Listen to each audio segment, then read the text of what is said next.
Yesar Al-Maleki in Baghdad. He's the managing director of the Iraq Energy Institute. Yesar, I really appreciate your time. Thanks for coming on the show.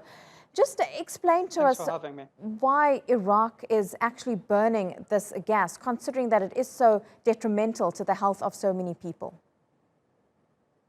Well, we need first to understand that Iraq's gas production is actually almost entirely associated with the production of oil.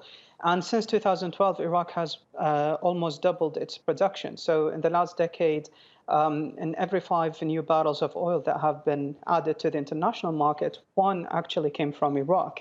The only problem is that the capacity to capture and process gas has not coped up with the has not kept pace with the increases in oil production.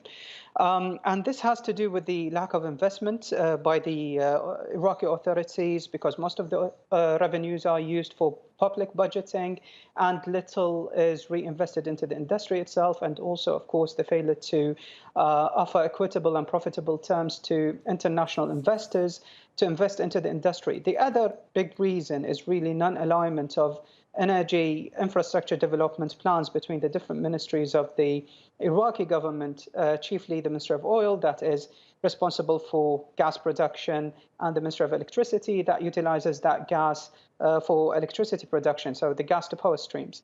And this has caused a gas deficit that has to be compensated through imports from neighboring countries. And of course, there is also 4.5 gigawatts in electricity terms of gas that is being flared. And that could, as you said, give electricity to 3 million homes.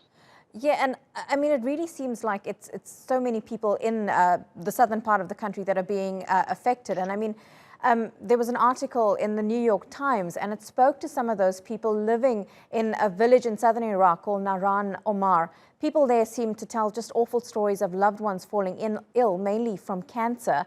The burning of gas and chemicals surely must have a detrimental effect on people. Can Iraq really afford to do this to their own people in a situation where they're also trying to help the larger parts of the country?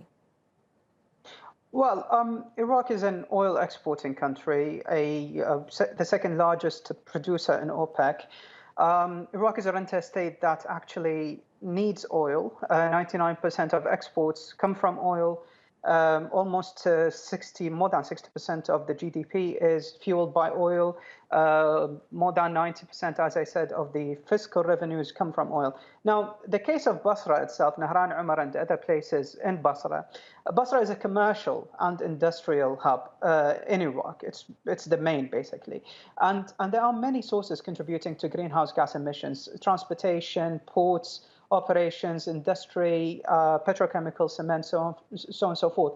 But of course, chiefly the oil and gas industry. And the oil and gas industry, by its nature, is a dirty industry. This is known to everybody.